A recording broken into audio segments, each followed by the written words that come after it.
Sarak mengato adai memakai, yang dikatakan nanampe. Hidup dipakai, mati ditumpang. Payung hidup di dunia, penarang jalan ke surga. Nah, itulah secara harfiah yang harus kita pahami secara lengkap. Kalau hanya sebatas adat besan di sarak besan di kitabullah, itulah yang membuat banyak sekarang itu kerancuan dalam memahaminya. Padahal adat besan di sarak besan di kitabullah yang dikatakan nan ampe, hidup dipakai, mati ditumpang.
Kami dari generasi muda Minang tentang falsafah adat Minangkabau yang penafsirannya berbeda. Ya, kami sulit untuk memahami terkait falsafah adat Minangkabau, adat bahasa di sarak bahasa di tabula. Jadi kira-kira bagaimana menurut pemahaman Madam terkait hal tersebut?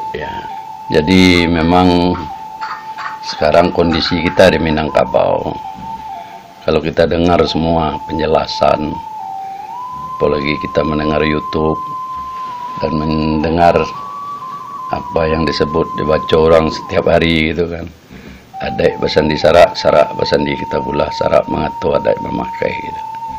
Yang penafsirannya memang banyak berbeda-beda. Mungkin salah moko sebenarnya falsafah itu belum dipahami secara lengkap, hanya sebatas itu aja. Adat besan di sarak besan di kitabullah. Tapi kalau kita pahami dulu yang dipahami gitu ya, menurut turan nenek-nenek kita dulu, sebenarnya panjang penjelasannya itu. Tapi itulah yang tidak kita dengar sekarang itu.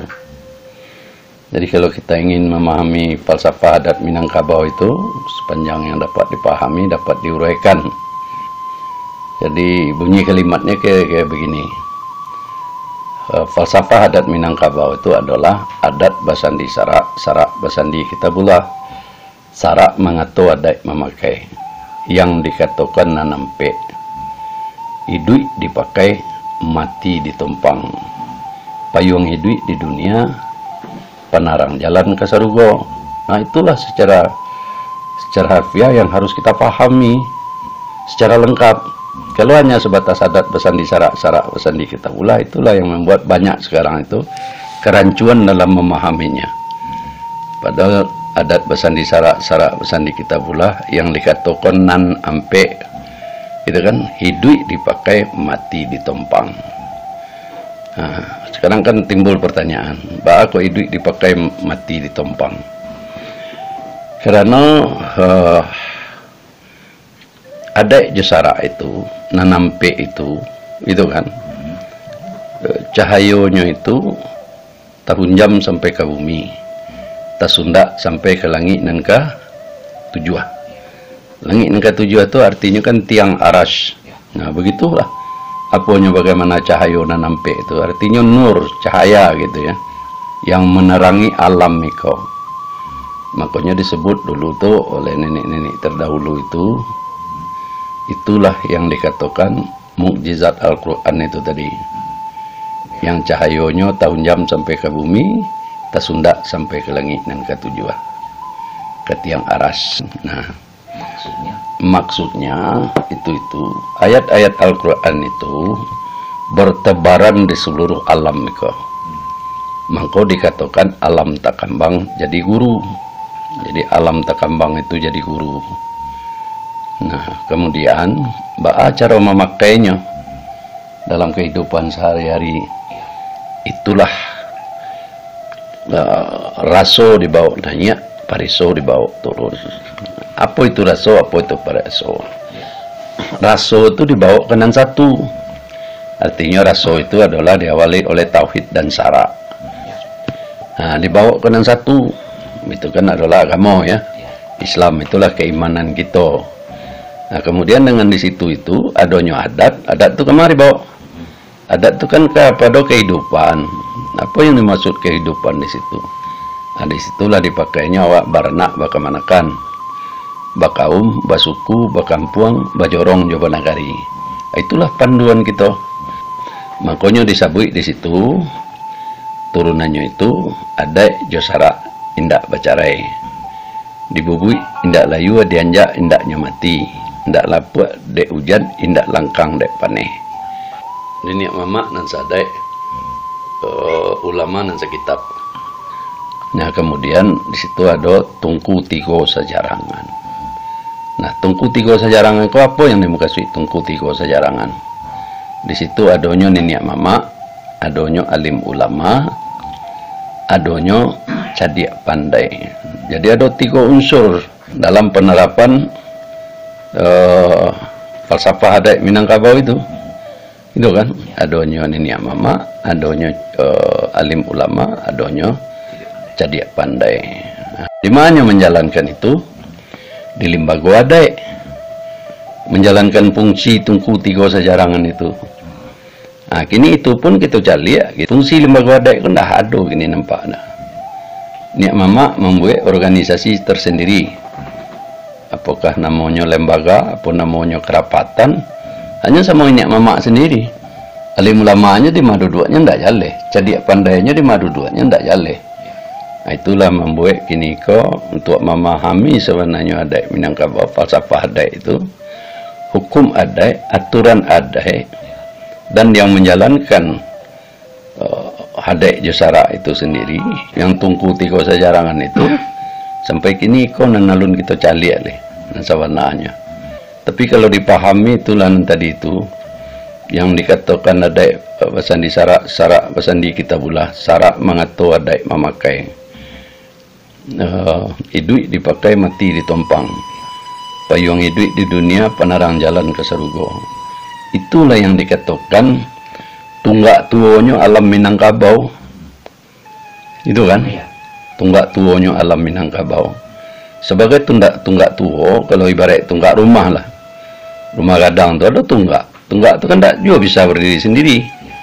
Kalau tidak ada yang mendirikannya. Nah, siapa tuh? Tentu ada perangkatnya. Bentuk rumah itu ada tunggak lain, ada paran, ada segala macam, sehingga ini berdiri dengan kokoh. Nah, jadi itulah yang dikatakan falsafah menjadi tunggak tuonya alam Minangkabau. Jadi kalau tunggak tuonya itu tidak dipahami, tidak dihayati, dipahami dengan baik gitu ya, itu kan tidak bisa dilaksanakan dengan baik. Ya, alam Minangkabau itu sendiri menjadi goyahnya, karena tunggaknya tidak kuat, tidak berdiri. Nah, itu yang penting kita pahami, apalagi sebagai generasi muda ya. Apa yang disampaikan di hati tadi, nah, cobalah dicermati, coba dihayati, coba dipahami. Begitu cermat dan bijaknya, ya, arif dan bijaksananya nenek moyang kita mewariskan falsafah adat Minangkabau, hukum adat Minangkabau, serta aturan adat Minangkabau itu kepada anak cucunya. Tujuannya yang diwariskan itu adalah sampai di akhir zaman. Makanya sebenarnya kalau ini iko yang kita bangkit, disitulah kuncinya sebenarnya keistimewaan alam Minangkabau. Makanya daerah kita Minangkabau kok agak berbeda menyebutnya dengan yang lain. Kalau yang lain bisa dikecen daerah A, daerah B, kerajaan A, kerajaan B, tapi kenapa Minangkabau itu dikatakan alam Minangkabau? Nah, karena di dalam alam itu itulah yang ada.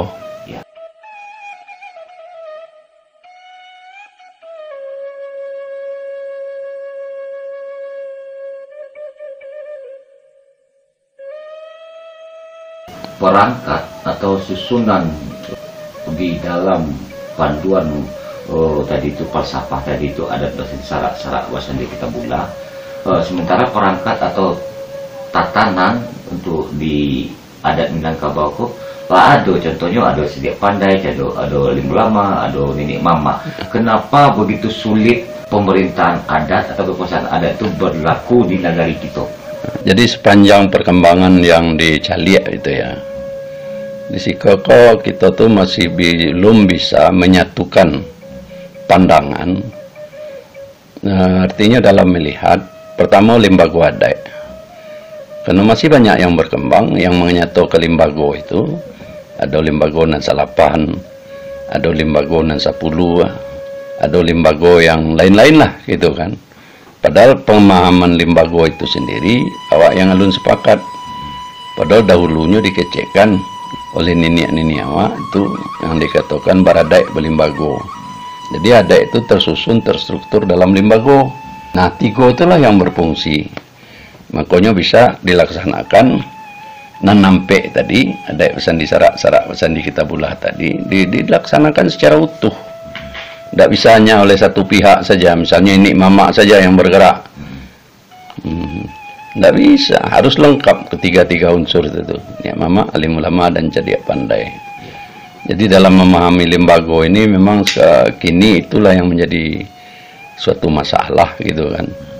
Jadi kita harus memahami lembaga yang dimaksudkan oleh negara, peraturan perundang-undangan, dengan limbago. Kalau limbago itu adanya secara turun-temurun dalam pengertian lembaga adat. Nah, sesudah itu ada yang namanya organisasi adat. Jadi organisasi adat itu dibentuk sesuai dengan kebutuhan masyarakat adat itu. Misalnya untuk apa? Persatuan Nenek Mama misalnya. Sudah ada Elkam, Lembaga Kerapatan Adat Alam Minangkabau. Nah, siapa yang ada di Elkam itu? Itu adalah masing-masing Nenek Mama mewakili nagarinya masing-masing duduk di dalam organisasi Elkam. Jadi Nenek Mama di Minangkabau ini atau di Sumatera Barat ini duduk sebagai anggotanya. Nah, masing-masing anggota itu nanti dipilih siapa yang menjadi ketua, sekretaris, bendahara, dan lain-lain. Nah, itu namanya organisasi adat. Kan berbeda dengan limbago adat tadi itu kan. Nah, sementara pengertian dari limbago adat tadi harusnya bama. Itu tungku 3 sejarangan yang ada di dalam, bukan keanggotaan seperti di Elkam. Kemudian ada lagi pemahaman seolah-olah kan itu mewakili nagari, mewakili nenek mama nagari. Nah, padahal kalau kita baca aturan, kan itu adalah sebagai salah satu kelembagaan nagari. Jadi kelembagaan nagari itu ada 3. Satu adalah kan. Yang kedua pemerintahan nagari. Yang ketiga itu adalah peradilan adat nagari. Nah, itu dalam sistem pemerintahan negara. Dibuatlah peraturannya yang demikian, peraturan daerah Provinsi Sumatera Barat. Nah, siapa anggota kan itu? Ada 5 unsur. Nenek mama, alim ulama, cadiak pandai, bundo kanduang, dan parik paga nagari. Nah, kalau kita lihat masing-masing kan itu, ada yang isinya nenek mama saja. Ada yang memenuhi 5 unsur. Nah, itu kan tidak sesuai gitu. Seharusnya ada untuk 5 unsur. Jadi unsur masyarakat hukum adat itu kan ada 5. Nenek mama, alim ulama, cadiak pandai, bundo kanduang, dan paripaga. Yang duduk di kantor keanggotanya mewakili masing-masing unsur masyarakat adat. Bukan nenek mama saja. Kalau sudah masalah adat, seharusnya aturan adat itu kembali kepada lembaga adat, bukan ke kan. So, kan itu adalah salah satu kelembagaan nagari. Nah, apa fungsinya kan dari kelembagaan negari? Ya pertama itu memilih kepala negari untuk menjalankan pemerintahan negari. Nah, yang kedua membuat peraturan negari bersama kepala negari. Yang ketiga menyusun rencana anggaran belanja negari serta mengawasi jalannya pemerintahan negari. Kan jauh itu bedanya kan dengan lembaga adat. Nah, kini banyak pemahaman seolah-olah kan sudah mewakili lembaga adat negari. Nah, di sini yang terjadi banyak permasalahan gini. Nah, kita lihat di YouTube, di apa, di segala macam, itulah pemahaman kita. Tidak membedakan antara kan dengan lembaga adat. Itu ada juga misalnya kerapatan adat negari. Nah, kerapatan adat negari itu kan yang ada di dalam itu hanya nenek mama. Sedangkan nenek mama itu dalam menjalankan adat dan syarak itu harus bekerja sama dengan 3 unsur. Nenek mama, alim ulama, dan cadia pandai. Tapi dalam kerapatan adat negari itu kan nenek mama saja. Makanya itulah kekurangan kita selama ini. Bedanya antara Elkam, kan dan kerapatan adat negari dengan lembaga adat. Masing-masing itu mempunyai fungsi yang berbeda dan struktur yang berbeda. Nah, tidak bisa disamakan apalagi tugas dan fungsinya. Jadi selama di negari-negari ini lembaga adat itu tidak tagak, unsur ketiga unsur itu niat mama, alim ulama apa tidak berfungsi di lembaga adat, maka disitulah terjadinya gesekan-gesekan dan bahkan mengakibatkan penurunan peradaban ya yang terkandung di dalam nilai-nilai falsafah adat Minangkabau itu sendiri. Nah, kini generasi muda kan susah itu memahami itu kan. Kenapa? Karena menyebut tadi itu falsafah adat itu hanya itu saja. Berarti adat pesan di sarak baganti kita pula sarak mengatur adat memakai sambungnya itu tidak pernah disabut dibaca lagi. Padahal sambungnya itu juga kunci. Hidup dipakai, mati ditumpang.